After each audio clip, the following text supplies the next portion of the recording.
I don't remember you introducing yourself. I didn't. So, I'm not good at that. And we're recording for sure. I gotta make sure that's like a real thing. I'll start over. I'll do it right.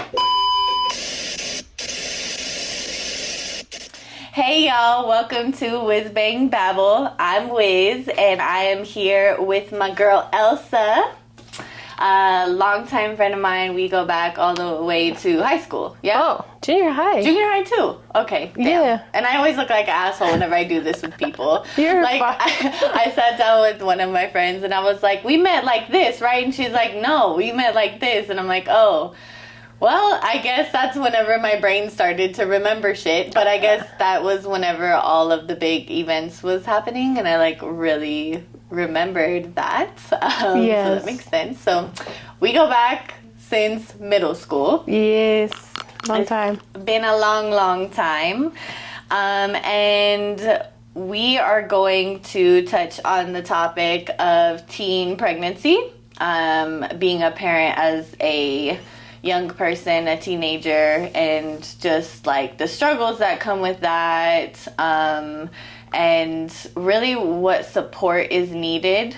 And so you were a teen mom. Yes, yeah. I was 15. Yes, and I wasn't. Definitely like had a decent amount of friends who were and experienced that. Yes. So, and whenever I was thinking of these questions and like what to touch on with this, everything correlates with being a parent.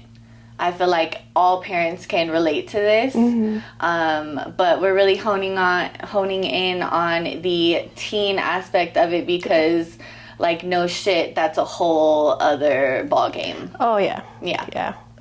Like, no one's ever ready. We've talked about that. Like, for sure, no one's ever ready for a child. Like, they're all so different, and like, you know, but putting in the mix of being so young and not knowing yourself yet is like next level. Not knowing yourself yet, I think that's huge. I feel like having kids really has a way of showing you who the fuck you really are. Yeah. So before we like dive into all of that, do you want to go ahead and just introduce yourself, let everyone know what you're about, and also your ambitions with spreading knowledge about teen pregnancy, what your intentions are with that, and then your own experience as a young mom, a teen mom. Yes. So basically, I don't want to say my whole life has been just being a teen parent, but like my priorities have been different.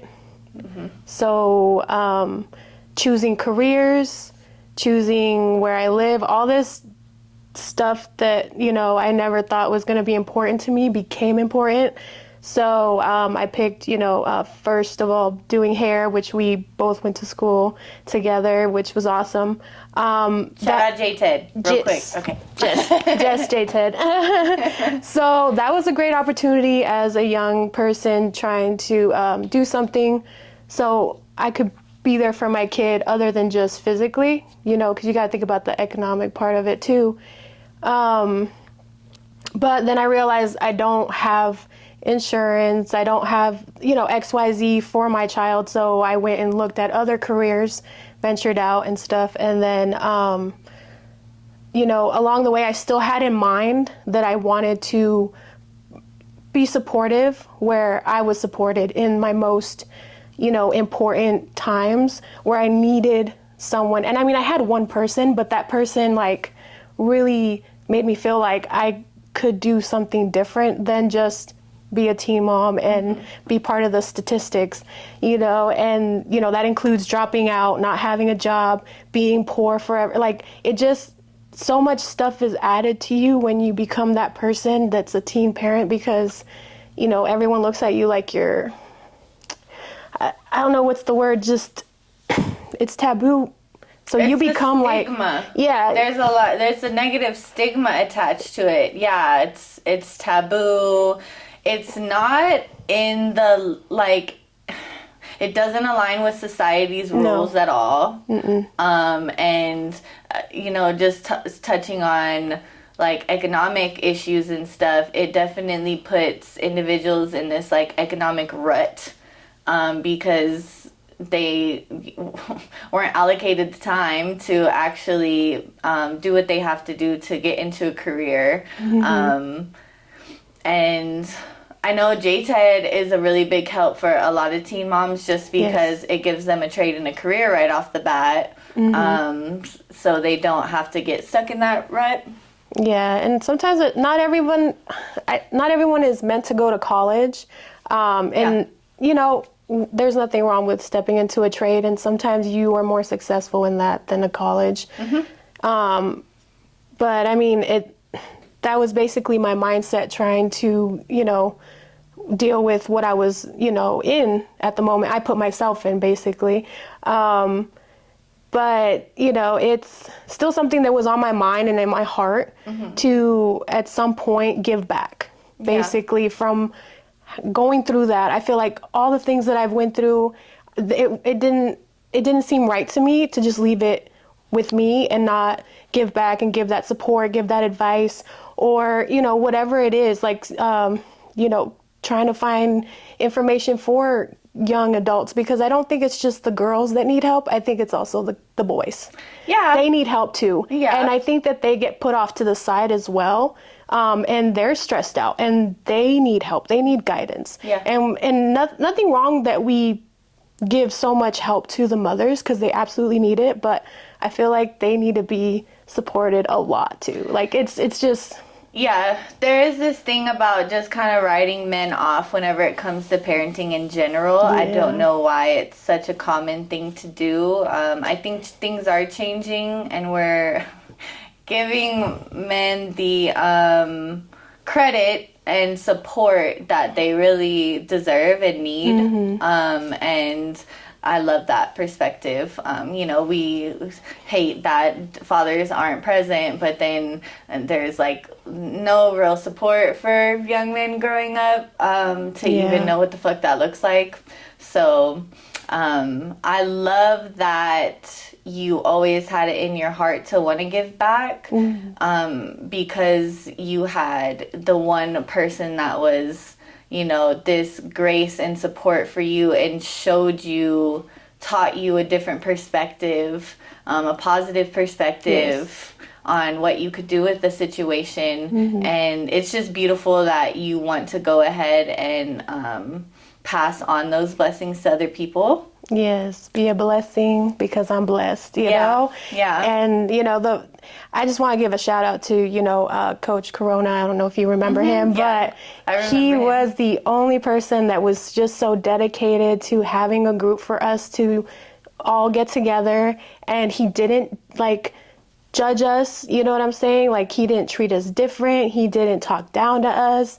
We felt like welcomed, you know, and he brought resources. He brought advice, you know, if it wasn't anything he knew about, he brought somebody else. Yeah. And that's the type of, you know, person I want to be for somebody else, is how he was. Just, if I don't know, I'm going to find somebody, or, you know what I'm saying? Like, or if I've been through it, here's how I got through it. It might be different for you, but I'm here regardless. Right. You know, no judgment, nothing, like, all love, like, because that's what we need. We need love. Yeah. And if you're not going to get that, then you're not even trying to support anybody anyways, and you should probably kick rocks and take that negative attitude somewhere else. No, exactly. Most definitely. So how old were you whenever you found out you were pregnant? I was 15. Okay. So I just, you know, I just had turned 15 maybe like a month or two when I found out I was pregnant. My ex and I were just in like the restaurant, like, shit. Like, what are we gonna do? Like, how did you find out? So I'm a regular when it comes to my months. Yeah. So I missed it, and I told him, I was like, I'm pregnant. Yeah. And I couldn't, like, I started gaining weight immediately. I couldn't pick pants and just walk out like I was used to. I was like, what's going on? Like, so it was two things that made me be like, yeah, that's happening. something. And so once we went and took the test, you know, we were just like, we were scared. Yeah. You know, what else would we feel but scared? And like, How old was your kid's dad? I think he was 16. Okay. He was 15 turning and 16. 17 in that same year. Yeah. So we were really young. Yeah. Yeah. You're not even old enough to get like a driver's license. Though Yeah. I didn't even drive till I was 18. Yeah. It was nuts. But yeah, definitely that was interesting. I can still remember it, you know. Yeah. Exactly where we sat and everything, like. So you guys were like, what the fuck? Yeah. Yeah. My Did mom. you guys cry? I don't remember crying. You don't remember crying? I remember getting choked out by my mom. Okay, yeah, just fear. Just straight fear. Yeah. Okay, so then was your mom the first person that y'all told? Yeah, we told our parents first. Okay. His dad wanted to talk about options. My mom was highly offended about abortion. She has her own beliefs, and I'm not knocking anyone who's done it. That's not at all. It's just at the moment, it wasn't an option for me. Right. You know, and so, and it wasn't even that I was religious. It was just like, I just, Yeah, you said no. You said, no, I can't do this. I just can't, Yeah, you know? That's fine. There doesn't have to be a fucking reason. Yeah. For however we choose to do We just what don't we feel want it. Yeah. with our bodies. Yeah, you feel it or you don't. So. Exactly. Yeah. And so she took it the way she wanted to take it when he mentioned it, and it was a whole argument. But eventually we all got to an agreement of how we were going to coexist, you know, and just how we were going to be there for my son and everything. And so it was rocky at first. It was not the best. My stepdad didn't talk to me for a year. By the time my son was 10, I had to tell him, stop throwing it in my face. Yeah. Because it's getting ridiculous. He's not going nowhere. He wanted me to go to the military. He wanted me to do all this other stuff. And I never wanted to go to the military. I never wanted what he wanted. You know, parents put what they expect on kids a lot and what they would have wanted for their life. So that was just, you know, I'm blessed to have gone through it and have support with them still, even though they didn't understand how to help me. They really didn't. They did their best. Yeah, They did their best. I honestly, I mean, my kids are little, so I don't need to think about this, but just like thinking hypothetically, if one of them, you know, got pregnant or got someone pregnant at 15, 16 years old, like what would I do? I don't know. Like the initial reaction, I don't fucking know. The only thing I do know is that eventually it will get to the point where it doesn't really fucking matter. It is what it is, and there's a kid we gotta figure out. So, I mean, that's beautiful that everybody did come to that conclusion soon after. Yeah. Because I know sometimes people can't deal with it at all, and that's not a thing. They don't come, or their parents or their support system don't help them come to that conclusion. And then it's just like essentially a teenager, a child coming to that on their own. Yeah, and like one of the things that was said a lot was, you did something that adults do, now you get to act like an adult. And I hated that statement then, and I hate it now, and I don't use hate very often because I really don't feel that way about things, but that was one of them that I can't understand your mindset when you say that. I understand that it's a highly, like just having sex regardless is a responsibility. I understand that. But if you're the adult in that child's life, which a teenager is still a child, and you're not guiding them because you are their, you know, their parent, their guardian. Protector. If you're not safe enough for them to talk to and go to, and I'm not saying that to talk bad about my parents or anything, but I'm just saying our culture and how things are in the Hispanic, you know, community, because that's what I know. I don't know about everybody else, but for us, it's not a conversation, especially not for the girls. No. Yeah. You don't have that. You just don't have it. Yeah. Which is not fucking realistic. You just get told, don't get pregnant. Okay. Like, yeah, and... What? yeah, and then if you have a desire to have sex as a teenager, you can't talk about that because you're not supposed to fucking do that. End of story. But I mean, we're raising human beings. Yeah. Right? Yeah. To be eventually adults in their own person, they're individuals. So why are you going to sit here and not have that conversation? And act like it's never going to happen. It's going to happen. Yeah. It's going to happen. No, I don't know why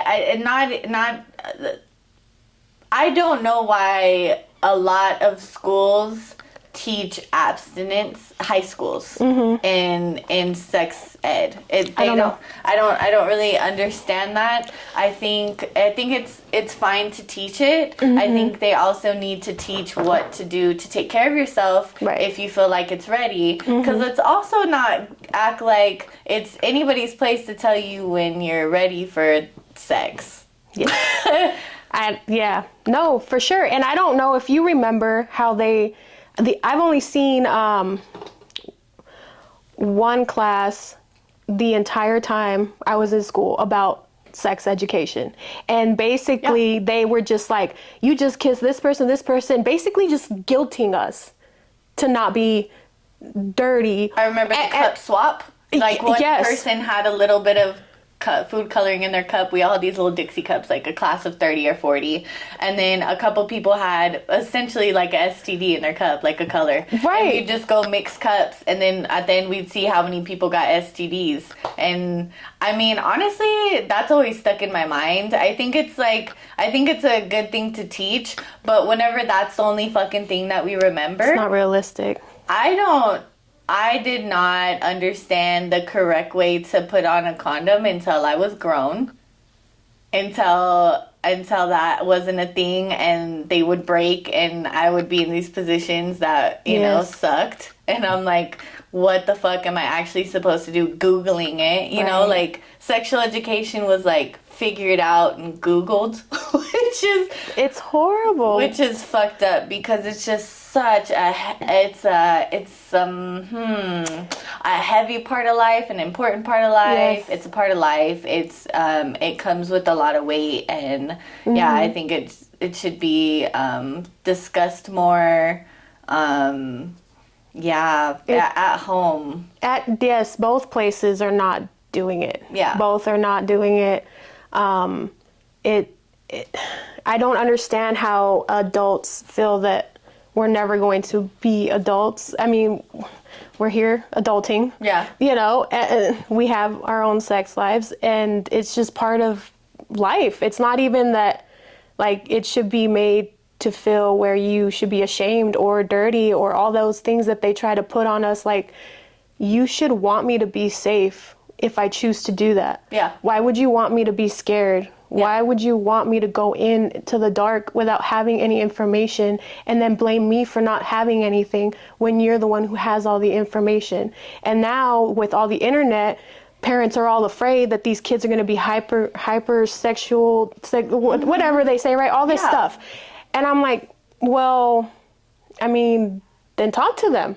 Yeah. If you don't want them to go to social media, if you don't want them to go to their friends, talk to them. Get to them before they go and find out. And I'm not saying there's a perfect age to have the conversation because I really don't know, but you have to have it at some point. Like, you cannot avoid it forever. Yeah, it's hard to know because, oh my God, kids talk to each other. Yes, a lot. And kids, like, I know my kids are young, 5 and 6, and they've been, in social environments like the jumping places and stuff where they're around older kids, and like, what's being said to them? What are they learning in those environments where I'm not right next to them? Right. Filtering everything or, trying to whatever. Well, even kids their age have different experiences at home than them and are exposed to more stuff. And you got those kids that, I'm sorry, they unfortunately are in positions where they know about it, but not in a good way. Yeah. And we know, and that's sad. So we have to think about all this stuff that all these kids are in, and the people that don't want to have the conversation. You're setting up your kid for failure. Yeah, because somebody's having the conversation with your kid Regardless about it. it's gonna happen. Yeah. And yeah, it's just like I had a whole presentation one time for medical school or whatever, and one of the things I said that kind of I think upset some of the people, because there was a mixture of ages. So there were some older people that are not in my generation, of course, that felt like the presentation was not as tasteful for them, for what they wanted. I didn't care, but I told them, I said, look, when you give your kids the tools to succeed even in their sexual life, it's not saying that you want them to do it. It's if you teach your kid how to change a tire, you're not saying I hope you get a flat tire. You're saying if it happens, this is what you do to be safe. Yeah. And keep going, keep moving forward. Yeah. That's exactly what you're doing when you teach your kids. You're not telling them I want you to do it. You're not saying, hey, I support you doing it, but if it happens, I want you to know. I don't want you to. I think, you don't want them to get themselves in an unfortunate position it will make things a lot harder. And I think the biggest thing, if parents don't want their kids to get into that position, then they should have boundaries for them not to do that. Maybe some rules. Yes. If they know that their kid has a friend that knows a lot more and is kind of influencing them and stuff, maybe put a boundary for them to even like hang out with that person. Yeah. Like boundaries, rules, guidance, like, and then of course, once your kid is even curious about something and they start thinking about it and they start learning about it, that's kind of it, and you can't really do anything else about that. Okay, it's already done. So then talk to them and be their OG for real, and put them on game and let them know like what the best thing is to do to go about it. Now, I remember when I was probably like 10, 11, when our cycles start and we have our sex ed class for the first time in, fourth or fifth grade. And that was whenever my mom sat down with me and had the sex talk with me. And I fucking hated it. I wanted to crawl out of my skin. I kept telling her to stop. And she was like, stop telling me. I don't care how you feel right now. I have to tell you this. And so I shut up and I let her tell me, and then I went out about my business. But I remember just hating it, and she told me anyways, and I love her for that, because it also set this tone that that my mom was really there for me, and she understood more than I did that was just a part of life, and that I'm gonna probably experience that at some point. Right. And she knew that. Yeah. And she was okay with it. Obviously, she's talking to me about it. So that helped me a lot, even though I just fucking hated the conversation initially. Oh, yeah. Well, I mean, you don't know until you know. Exactly. I mean, there's a lot of stuff we do for our kids and that they don't understand until they're older. Like, I can think of so many times that I just disliked the way that I was disciplined or told things. But now that I'm older, I'm like, okay. Yeah, I was wrong. I mean, it's going to be the same thing. Of course, we're not going to like it. It's not something we're experienced in. They are. So, and I had that conversation with my son when he was 10, and it was out of nowhere. Because he brought me his tablet, and I'm sorry I'm putting your business out here, babe. But I apologize. This was back in the day. He's older now. He's old, yes. But he brought me the tablet, and this is when I work nights, so I'm like half awake, half asleep, and then I look at the screen, I'm like, what is this? And it's Frozen on a girl. I was just, I didn't know. I started laughing. I was just like, what? And I was like, is this why you get up early in the morning? He's all, yes. I was like, oh, dang. Online. So we had the conversation afterwards, and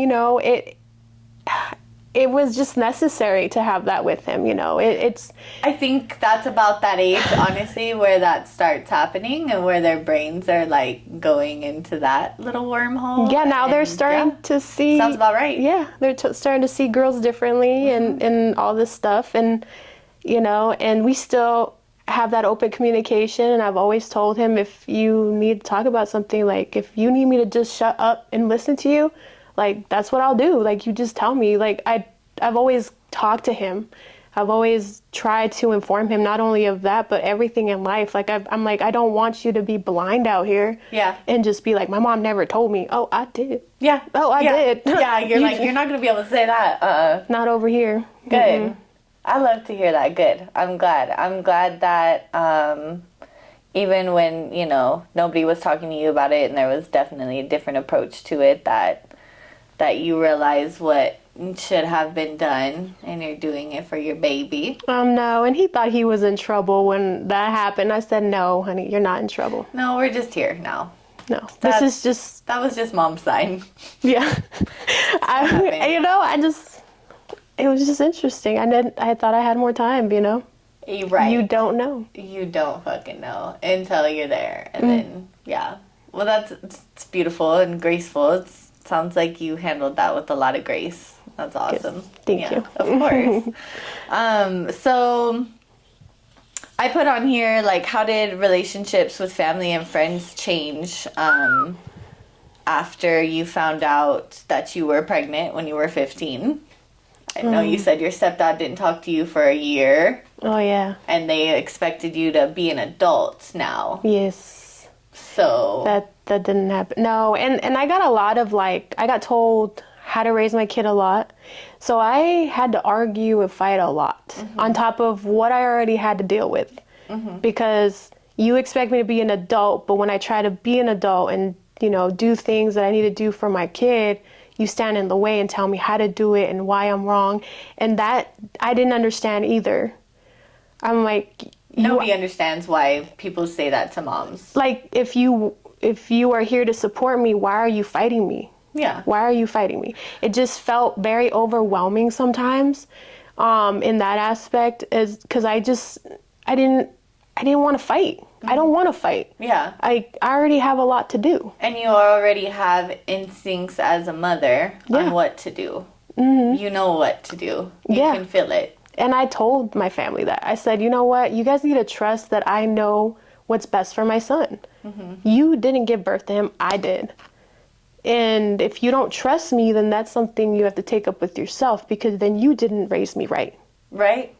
If you don't trust me, you didn't do something right then. And I would just say raw stuff like that, even to like my parents, because I'm like, I'm not going to sit here and play with you guys. Like, it's unfair. I'm trying to do what's right for my kid, and you guys just want to put me down for it. Like, that doesn't make sense to me. And I look back in some of the moments, I feel like I should have handled a little bit better, but in the moment, it felt like the only way I could get through, you know, just what else am I going to do? They didn't know I was dealing with postpartum depression. Like, I was struggling. Yeah, that's definitely something we don't talk about enough. No, I was struggling with my body, with my mind, with my... Like, I would literally just cry for no freaking reason. There was nothing going on in the day, and I would just be so emotional. And I'm like, and I have to keep going. Yeah. So no one's asking me, how are you? Yeah. No one asked me that. No. They're just like, you're just angry. I'm not angry. Yeah. No, I recently had a conversation with somebody about that, and I kind of just, like, went off. They were like, you know, you always be straight, like, you know, you're doing a good job and all this stuff, and I'm just like, they're like, the universe will always be in your favor type shit, and I'm like, So at the time, what I was really tripping on was the fact that I am a nurturer and I do not get nurtured. Yes. And I need to be nurtured too, even as a nurturer. We all do. And I was like, we all do. We all need to be nurtured. Yes. I'll put that out there. So I was tripping on that, and I was like, is it the universe having my best favor, just like putting me in this position, or me putting myself in this position, or me being in this position in general, where I am just a nurturer and I am not nurtured? Do mothers just not deserve to be nurtured? Is this just what we fucking signed up for? You know, and I guess that is quite a dark view on it, but it is a perspective, and you know, there's always light and darkness, positive and negative, and that is a real thing that's there. And it is something that we feel, and it's extremely valid. Because the day you push that baby out, nobody gives a fuck about you. No, like, they don't. They bring gifts just for the baby. They don't think about, you know, all the things that you have to go through now on top of taking care of this child and making sure you're good so you are able to do it. Like, that's something people don't think about. And I think, I'm not saying it's not important as an adult woman, but I think it's even more important as teens, because we are at a higher risk of having postpartum depression and getting those baby blues and sometimes not getting out of it. Okay, and, you know, I'm gonna ask you about how, I know you only have your son. You had him when you were 15, so you haven't had a baby as like a mature adult and stuff. But I was gonna ask you what you thought the difference was as far as just like hormone levels and like mental stuff, like postpartum. Yeah, we're not fully developed as teenagers. We still have a lot to. So hard to regulate your emotions as a teenager. We're already messed up, and then you add a baby. Yeah. You know what I'm saying? And when they said that women have postpartum depression, it's because they don't know how they're going to take care of their kid. There might be no support. There might be, you know, just their partner, just, I don't know. There's so many different reasons, and teens are all under that. Yeah. They're all under it. I had a lot of really irrational fears with my postpartum. Like, I'd like be carrying my baby, step over a curb, and in my head, I could visualize tripping over the curb, my baby flying across the pavement. Like, it's just like, postpartum is no fucking joke, guys. We don't talk enough about it. And it's serious. So just on that note, as far as, you know, the postpartum depression and all the hormone imbalance that all moms go through, but it being like, let's just say times 10 for a teenager that's like already going through that before and this the happens. the inside and the outside, external, internal, are super high factor with the teenager, because they don't know how they're going to take care of this kid. They are getting judged. You know what I'm saying? All the things that we talked about right now, all of that plays with it. And it just, if you don't have someone or a support system that's able to talk through this with you, you're going to keep feeling lost. I took the test 3 times. The 3rd time I finally was honest about how I felt, and that's when I found out I had postpartum. Oh, like the test that they give you at the doctor's office. Yeah, and I had a nurse come for a while to visit me and make sure I was good and stuff. So yeah, I wanted to dive into like some resources for teen moms in general, but specifically for that postpartum help. You know, and when I was researching, like, there's not that many, like, if maybe one now, because I think the teen outreach, it's like non-existent. I couldn't find it on the internet because I was trying to see when they started and all this stuff, and there's nothing really that I found that was for postpartum. There's a lot of groups to help women, but not necessarily for teens or teen parents. There is a teen high school. It's off of, I think it's Plumeria. Or a teen parent high school. Yes. I seen that. That was really nice to see. I don't know all their information. Right, or what they help, you know, what help their support, with. Right. But there really isn't that much as far as postpartum. So we're missing something. There's still a lot of holes. Yeah, there's still a lot of holes. I think we've come a long way, but there's still a lot we still have to like help with. Definitely. That's why, you know, I feel it's still in my heart so much, is that I do know there's a lot that needs to be done, and a lot of kids that need our help that don't know how to handle that, and need an adult that's going to be, you know what, you're going to get through this. It's not the end of the world. It feels like it, but it's not. Yeah. There's the other side. Yeah, community helps whenever it comes to being a parent, like the new mom friends that you make, because some of your friends maybe like they're still there for you, but they're not parents and you are, and it's totally different. So I think community is huge, and it sounds like we need to work a little bit more on building those communities and those support systems for teen parents. So I'm curious, because I was your friend during this time. So how did you feel like the relationship with your friends changed? I mean, you guys were able to just enjoy being the age you were, and I had different priorities. Like, you know what I mean? It's just our lenses were different. Yeah. And I loved every single friend that I had that still talked to me, didn't treat me different, and I really appreciate that, because it just made a difference when I had a bunch of people telling me how my life was over and, what a mistake I made, and just really being negative. Like, to have those solid friends that still treated you like you were normal, like that made a difference too. And, but yeah, it's just basically that, different lens, different priorities. But I mean, we're still friends. So, hey, you know, I mean, I don't think it was that big of a wedge. No, it wasn't, but I could feel it there, because it's just inevitable. Yeah. We all could. It's inevitable, and I mean, yeah, I could see that. Like, what the fuck? Like, I mean, yeah, it's just like when adults have kids, they're friends that they used to have, when they didn't have kids, they can't hang out anymore, or I have to bring the kids, or now we got to schedule it. And it's different. You can't, it's just what happens. It's just what happens. Yeah. Definitely. Well, cool. I'm glad you felt like everyone, was still cool and treated you the same and everything. I wonder. Yeah, no, my peers didn't treat me different. I think it was mainly adults.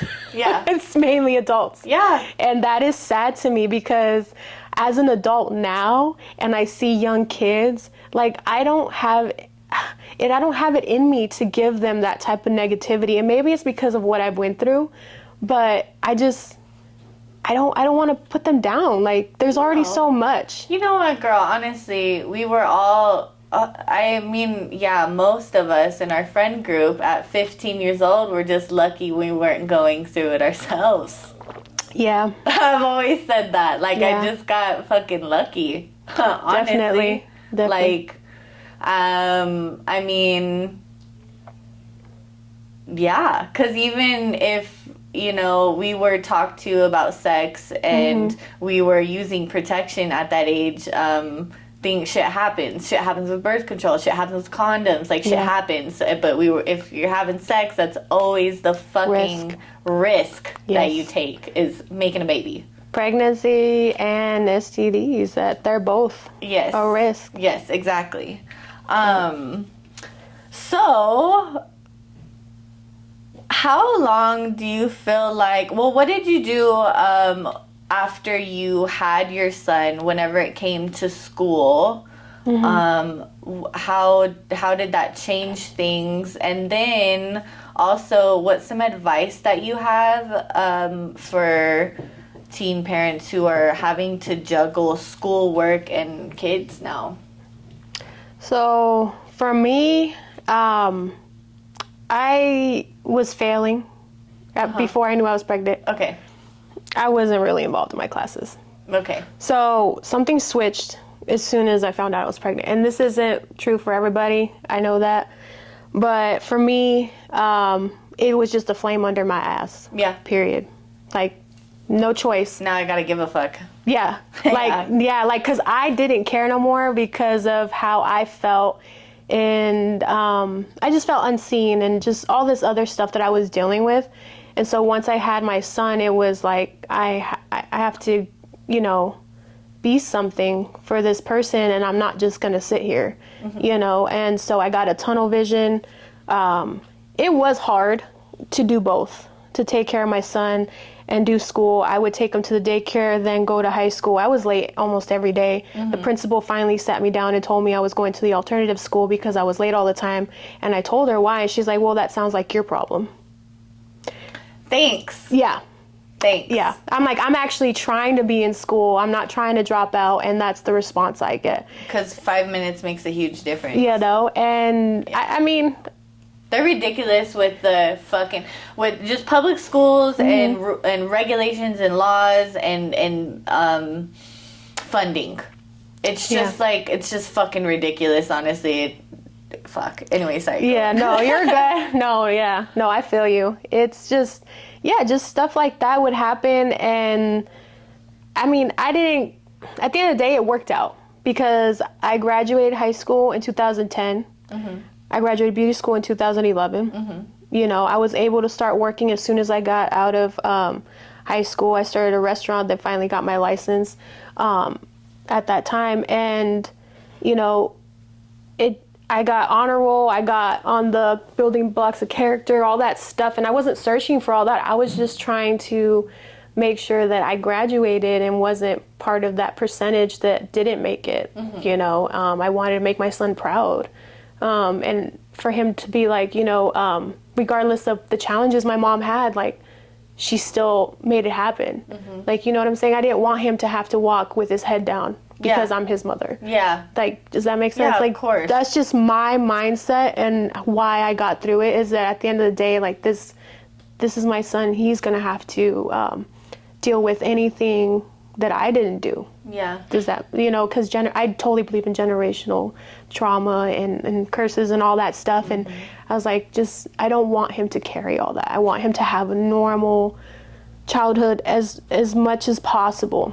Yeah, that's what happened with you, and it is what it is, and you're moving forward, and that's not going to necessarily affect your son just because you did that. Exactly. That's what I had in mind. Yeah. But as far as like advice with school, it's just take it one day at a time. You honestly don't know how much you're chipping off one day at a time. Like, it really, consistency and just, you know, I know it's hard to do, but don't stress out about stuff that you're not dealing with yet. If that makes sense. Yeah, don't get ahead of yourself. Yeah, because sometimes we do that. Yeah. Instead of focusing on what you can handle right now, what is important right now, priority, you know, that's what you need to do. Don't focus on what's 5 years, 10 years, because the times that I did that, I really messed with myself. I gave myself so much anxiety and stress that it was unnecessary. Now that I'm older and I know, like, you know, I wasn't able to enjoy my son sometimes because I was in that, you know, stress, anxiety stuff, and I missed a lot of stuff. And now I look back and I'm like, well, I did accomplish this stuff and I did do this and all this stuff, but what's the important part? Yeah, you weren't present. Exactly. And I should have been present. So that's my thing for any young parent, is just be present and just be in the now. Yeah. Let's do that. Let's focus on what you can control now. That's good advice for fucking everybody. Yeah. It's something I'm always trying to do and get better at. Yeah. Because life does make you do the opposite, you know. It definitely does. Ambitions. When you have ambitions, it's easy to think about that future shit. Yeah. You know, and there's a level of anxiety that is healthy enough to kind of push us in that direction, but yeah, I mean, it's a fine line between healthy and unhealthy, and you're just spiraling in your mind. Exactly. And you're not doing shit about the future thing. You're just thinking about it. Exactly. You're not doing anything about it. And your cortisol levels all high and stuff. Yeah. Stressing yourself out, and you have no clue what's happening in the present. Your kids over there just took their first steps. Like, yeah. And that's not a moment you're fully present in type shit. So. Right. And I mean, and I don't really talk about that stuff as far as how I felt. Because, you know, I do get compliments a lot of what a good parent I am, but there was so many moments where I just put myself down as a parent. And, and you know, and and I have conversations a lot with other people, and I hear them say the same stuff, and then I realize how normal it is for us to have such a high expectation, and we don't meet it every day, that we just bully ourselves. Yeah, you know, for me, honestly, this is something I think about almost daily. The fact that no matter how hard I try or no matter what I do, I'm not gonna be the perfect mom for my kids. Mm-hmm. There's always gonna be something that like bothered them or something, right. And instead of being like, well, that's life, everyone's human, and this is how it goes, and these are opportunities for growth, and thinking like positively about it, right. No, most of the time that just fucking sucks. Yes. And that's where I'm at with it. Like, fuck me. No, I feel that. Like, my son was the first person that made me realize how much my tone made a difference. Oh, yeah. Like, when he told me, it broke my heart. Like, because I asked him, I was like, why are you getting upset? It's your tone. Like, and you know, it wasn't even that I was upset with him, or it was like a big deal, or he did something that was really like the end of the world, or, you know what I'm saying? It wasn't even a big thing. It was just something he did that I was trying to correct him, and he didn't like the tone, and I was just like, oh, okay, I didn't change that. Yeah, and I didn't like it. I didn't like that I made him feel like that. I didn't like that, you know, I just presented myself like that to him, because I wanted to be so much of a safe space for him that it did upset me like that. Yeah. You know, I'm not safe for him to feel like that. Yeah. Like, so I there was a lot of moments with him that I had to adjust, and it was like good adjustments, but absolutely the initial feeling was shitty. It was just like I just got a knife in my heart. Like, oh my God. And it's just gonna happen. And we feel that way because we care. Exactly. And honestly, I feel like the best thing we can do moving forward is when our kids bring it up when they're older, because they got to talk about it, because we traumatize them. Then, you know, we just have to be humble and receptive to that. Mm-hmm. And maybe when they're grown and ready, share our experience of being a parent who cares to do the best, and also knowing that you'll never be able to do everything right, because it's impossible. You're human. We're imperfect. Yeah. We are. But how you care, and okay, so this is how you feel as a grown person, so, and where do we go from here? Mm-hmm. What do you need from me now as your parent, and you're an adult? I think that's probably the best thing we can do, is just be prepared to continue to parent them through those mistakes as adults. And I think that's a good point for it too, is that it's not over. They're gonna remember that, and they're gonna bring it up. That's why we hate that we did it so much, because we know it traumatized them, essentially. It stayed in their psyche, but they're gonna bring it up again, and it'll be a chance for us to, how can I fix that? Is that something I can't fix? Can I be here for you? Do you want to just talk about it? Did you just want to tell me? Do I just acknowledge it? Do I just take accountability? Like, what can we do now? And I really do believe that our kids, when they grow up, they give us that chance, if it's really something that fucked with them. Yeah, I would hope that he would have that conversation with me. And that's why I try to make that foundation from the gate, you know, because I do want him to be, because I was realistic as far as that, because I know my struggle with my parents and the things I had to go through with them because of what they went through. You know, it just trickles down. And I was like, so at least with my relationship with my son, I want us to have an understanding, to have that, you know, where we can have those conversations, and he can tell me, and I can fix it, or whatever needs to happen. Yeah. Like that was definitely one of my thoughts. I thought about a lot of stuff when I was a kid, like raising him. Yeah. And it's crazy that at the moment I felt that I was probably overthinking it, but now it's paid off. You know, my son's not perfect, obviously. None of us are. We just, you know. Yeah. But, you know, I'd like to say he's a very good kid, and just I'm very proud of him. Like I couldn't ask for a better kid. Like He is a good kid. you know, he's very. I'm proud of you. Thank you. You're welcome. He's just, you know, a blessing, and I've always said that he's always been a blessing.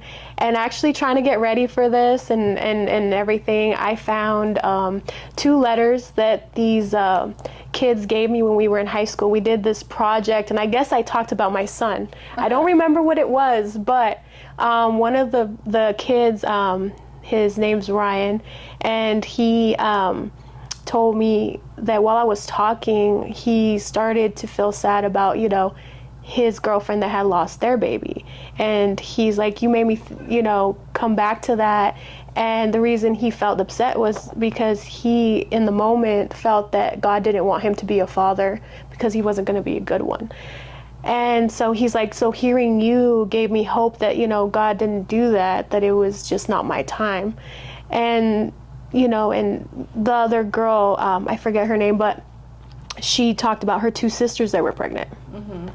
And she's like, you know, they talk a lot about how hard it is, and for you to come so positive about it, like, it gives me hope that, you know, they'll figure it out, and, you know, just they're, you know, it's not the end of the world for them, you know. And and it was just very nice to read those, and like, even in that time when I was in the thick of it, I tried to stay positive, and I tried to just focus on making the best of it, because what else could I do? It's a part. Did you have this acceptance of, like, this is my life, this is a part of my path, and this is what was always gonna happen, and what happened, and because I didn't. What am I gonna do with it now? Because I didn't want to be a mom when I was a kid. I didn't visualize getting married. I didn't visualize any kids. Like, the environment I was in, I did not see myself doing that. At all. I didn't have good examples. So when I was pregnant and everything, and I had to deal with everything, I was like, there's a reason he came in my life. Like, that's all I could think of most of the time, was just, there was a reason he's here. There's a reason I get to love this little person. There's a reason he loves me. Like, just, sorry. It just, there is. You know? And no, it's okay. It's the, you know, it's just the most the mom. powerful thing. It's the most powerful thing, being a parent, and the way that they you know, change our lives, and the impact that we have on theirs is everything. The hard stuff is worth it. It really is. Because you know, it just, he lights me up. You know, I can't, you know, he's been there not knowing. You know what I'm saying? He's been there at moments where I needed him the most. And, you know what? Why would I be negative about that? Why would I not accept such a blessing? Really. No, I completely relate to that. Whenever I had my son, it was a really traumatic time in my life. And, I mean, he saved my life. You know, without getting into things, just in a nutshell, he saved my life. And there's a lot of trauma kind of related to his birth. And when I had him, and instead of, like, focusing on that and bringing down, like, why would I not focus on, like, this angel that was sent to me to protect me from that moment? You know, it's fucking insane. No, it's crazy. I do feel like sometimes we do get signs before we get a big slap in the face from life. You know, there's things that happen, but once we get the slap in the face, I guess sometimes that's what we needed. Like, because we didn't take the hint. We didn't get the hint, like, 5 times ago. You know, and it is what it is. That's just what needed to happen. So why even be upset about it? No, just keep pushing. Take that L, that lesson, and keep it pushing. Exactly. Lesson. That lesson, because that's all that is. I wanted to talk about, you know, we're touching on how, like, heavy parenthood is in general, and of course teen parenthood, because just being a teenager is fucking heavy. So, like, could you even think about really putting yourself first or doing self-care? Do you feel like just continuing to go to school was a form of that? Did you feel like you needed to like kick it with friends, like, and just be a teenager for a second? Or I didn't. there was no fucking time? I didn't even think about myself, honestly. Was there a time where you felt like you had to, like, where that wasn't working for you? No, I never. And no, not for me. I didn't even think about self-care until, I want to say 20. Yeah. Till I was 20. I did not think about that. What brought it to your attention that it was a thing and you should do it? Or did you even think that? So I didn't know what I was actually initially thinking about, but I knew I wasn't living in a way that I was happy. Okay. Because, I had moved in with my ex at the time. But I finally seen a picture of myself. And I avoided the pictures. I avoided mirrors because we were not eating right. We were not doing the right stuff. No, you're surviving. Yeah. Cheap stuff, fast stuff, stuff that Whatever time. tastes good, feels good, because life is hard. Yeah. Yeah. So, and I was like, oh, that's where I'm at. And that was, again, another slap in the face of like, you got to do something. So that's when I started working out. Okay. And then that's just when I think it was that year or maybe the next year I had decided to leave my ex. And I just really did a lot of self-care. I never thought about myself until I got into that moment because I just had my son and that's all I was focused on. Like I said, I was just tunnel vision. Yeah. Didn't see anything else, didn't know nothing else, didn't care to know nothing else. And, and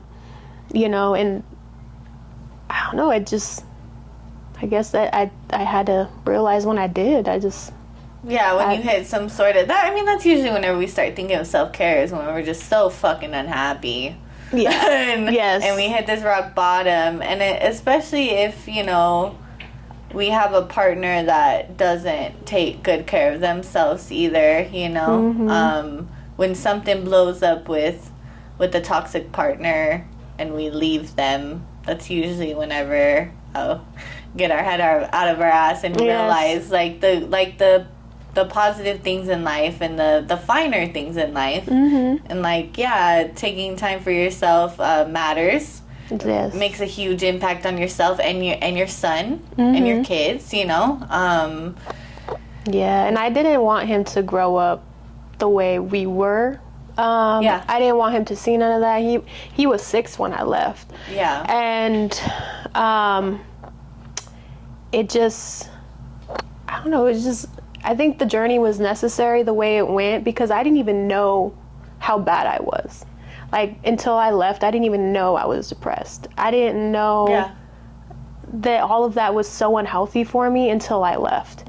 And that's just one of those things that people don't talk about in family is mental health and stuff like that and how important it is. We usually just sweep it under the rug and, just be tough. Yeah. You just got to be tough all the time. My nickname is Rock. Yeah. Because I don't show nobody that part of me. I don't. Yeah. And I've come to a place where I'm accepting it more. And I'm okay with that. I'm okay with people calling me emotional or whatever they want to say because I'm like, I do have emotions. We all do. Yeah. We all do. We all need. You can't hide from that. You could try. You can't hide from that shit, though. No, it's going to come up. It's going to fuck you up when it does. Backfire. Especially if you've been trying to suppress it so much. Yeah, I don't have a choice. I'm so fucking emotional. I just got to accept that shit, and it is what it is, and... Right. Fuck. Yeah, it is what it is. There are coping mechanisms to kind of deal with emotions or learn how to let them flow through you, feel them, and then let them go type of thing. But exactly. Don't let them control you. Yeah. That's the thing, and that's what I've always told my son as well. Your emotions are okay. How you feel is fine. It's what you do with those emotions to, you can't justify it. Oh, I felt this way, so I did this. No. No, you need to lean into that emotion. Why do you feel like that? What triggered it? Ask the questions. What's going on? There's something in you that's making you feel like that, and you can't blame everybody else for your whole life. That doesn't work. No. At some point you have to say, you know what? It's me. Yeah. I'm the one that's letting myself feel this way. What is it about the situation? If I can change it, I'm going to change it. If I'm going to remove myself or whatever it is, boundaries, do it. When did you learn that? Shoot. I think it was slowly. Slowly over time. Slowly, because I was definitely that person, and this is why they would call me angry a lot, enojona, because I would just feel stuff, and the only way I knew how to express myself was with anger. That was the only language I knew to express myself, and the only reason I used anger was because that was the only way I was heard and seen, and I didn't know how to use the other emotions. I didn't know what it was, what it felt like, why I didn't know. And so once I started my own self-care and stuff, I eventually had to look at those emotions. Why am I feeling this way? Why do I let myself say the things I say and do the things I do when I do care? And everyone thinks I don't. Like, what is it? So I had to look at what happened to me. What happened along the way that I let it be like that? Because we have a choice. We have a choice when it comes to our feelings and how we decide to react to certain things. And we don't have control of other people. It doesn't matter what they do. They shouldn't affect me the way that they are. And I came to that point of, I'm tired of letting it happen. Just tired. Like, I should be able to be myself regardless of how they decide to show up. It's not. Do you feel like negotiable. Becoming a mom, and especially like being a teen mom, do you feel like that played a significant role in that life lesson? Yes. Yeah. I feel like that probably was the big explosion that triggered all that process and that learning, that lesson. Yeah, because I suppressed a lot, and I feel like I was a very shy person before. But I didn't really want to face stuff like that. Like, I wanted to avoid it. I didn't. I remember seeing that change in you before and after you got pregnant, and that was probably the biggest change I saw in you, was really like the confidence to really stand up and like say what the fuck it is versus just like chilling and. Yeah, because I would think a lot of stuff, and at first, before I got pregnant, I would just be observing. And I would have my own opinions about stuff. I was like, I don't care. No, you started speaking up more after you got pregnant. Yeah, and I even got told, like, after I had my son, this kid told me that so you're not gonna be a bitch no more. And I looked at him and I said, what? You thought it was my pregnancy? Oh, no. I mean, it wasn't nice of me, but I ripped him a new one because I was like, don't talk to me like that. First of all, I don't even care how valid what you said is. Don't talk to me like that. I know, and I would have never done that before. I wouldn't have. Yeah. I would have just like laughed or left it alone, like, but I think there needs to be a balance. You know what I'm saying? As far as like being able to know when to keep your mouth shut and when to actually stand up for yourself. Yeah. That's my biggest thing about the whole situation that, and journey that I've had being a teen parent, is learning how to balance that, and it's beautiful when you come to a place and you're just like, my old self would have definitely messed this up, but now we're here. And now we know. That. Yeah, I'm like, yes. So I hope to keep, my future self proud, that I keep trying to get better. You know what I'm saying? Like, that's what I think of. I'm like, I think about it sounds selfish, but I think about myself a lot. Like, yes, my old self did all that stuff. I'm proud of the stuff she got me through, but I want to be able to say the same thing. No, that's not selfish. That's that's self-love, and not self-care. And as a parent, you need that in order. You need that so you can just be a good example and show your kids what that looks like. If you want them to have that for themselves, you need that if you're in order to be good for yourself, in order to be good for them, you know. Yeah. And I mean, the last question that I have on here is, what have you learned about yourself through your experiences of being a teen mom? What's like the biggest lesson, or is that it? No, just, I guess I have a lot more resilience than I thought I did. Being tough isn't just I can fight, or I can be the toughest person in the room, or I can, I don't know, all the stuff that people think what tough is. Sometimes it's just being soft and nurturing, and like that. When it takes a lot, especially in certain situations. And because when you're a parent, your cup gets depleted so quick. Yeah. You have all this stuff to worry about, but you got to put that all to the side and give attention to this kid. This beautiful kid that needs you to give him attention. Like, that is tough.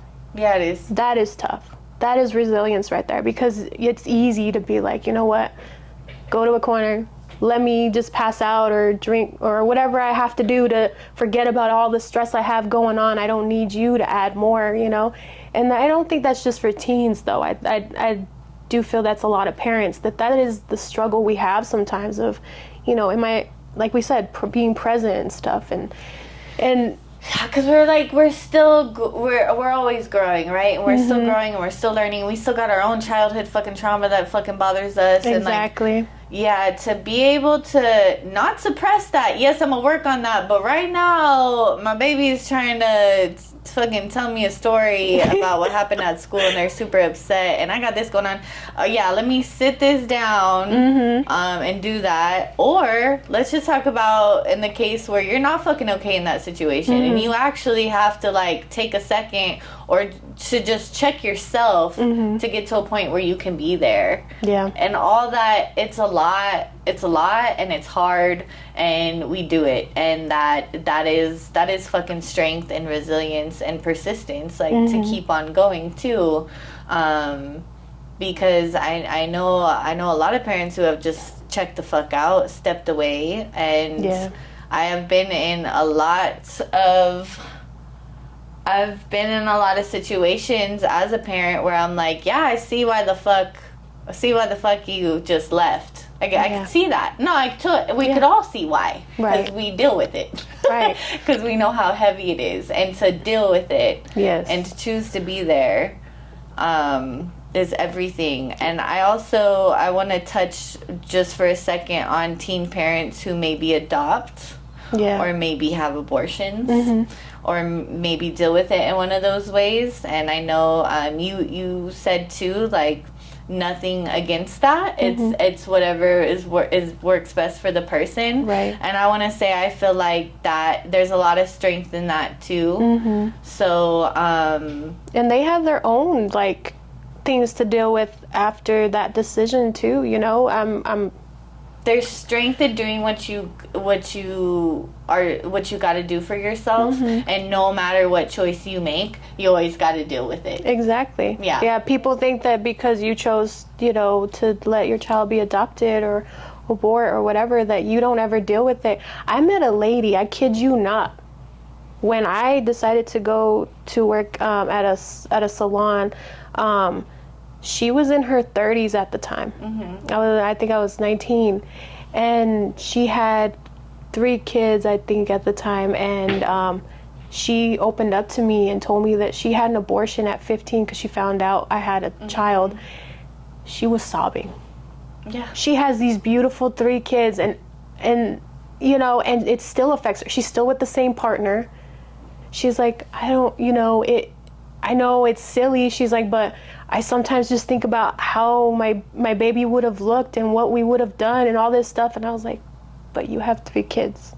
Yeah. But I can't, but at the same time, I can't tell her that because I don't know how it feels. I don't know. Those 3 kids aren't that baby. No, it doesn't replace the void that she feels, because now she's like, you know, I watch them, but I think about the baby I decided to not have. Like, so when people try to chop it up and just be like, it doesn't affect them, because no, you have or you don't have, it doesn't matter. It's going to affect you. Yeah. And we need to be there to support, you know, whatever decision they make. You know, it's a choice that's going to affect you for life. Yeah. It's just what it is. Support in pregnancy is just fucking everything. And yes, and I'm grateful to have had the help I've had. And my heart goes out to the ones that don't have help and need to search for like the nonprofits, and that's why they're so important to have, and have somewhere to go when you need, you know, diapers and all the things, or you just need a counselor to talk about your decision. Like, you need that. Yep. You need to be able to go somewhere that's safe. Yeah, you know? let's not forget about the parents once the babies get here. Yes. Babies are always priority, but like, who's taking care of them? You know, we got to really care about that too. Yeah, and you know, and I know not all circumstances are the same, but we all need the same thing. We all need support. We all need love, and we do. And that's the main thing that I think about as far as when I give back is, am I being that person that's being loving and supporting? Like, you know, that's my main thought on it. It's just, they're humans. We're human. Yeah. We have to spread the love. Yeah. So, I don't know. I love that. And that's a beautiful note to end on. If unless you want to bring up anything in particular. Not that I can think of. I feel like we talked about a lot of stuff. It's definitely a roller coaster. It's a ride that you'll never forget. Yeah. And I don't know if I'll ever have kids again, but if I do, it'll probably be different than the one I just had. Yeah. Like, definitely. And life isn't over. Life goes on. Oh yeah. Life goes on. It's definitely worth it, and I'm happy. And the teen parents are not adults; they're teens still. They're yes. And they are parents. Yes. And they have parental instinct, and they are still kids. Exactly. Bottom line. Yeah. Exactly. Cool. I love it. Thank you so much, Elsa. I appreciate you. Thank you. And that's that, y'all. Thanks for listening to us babble.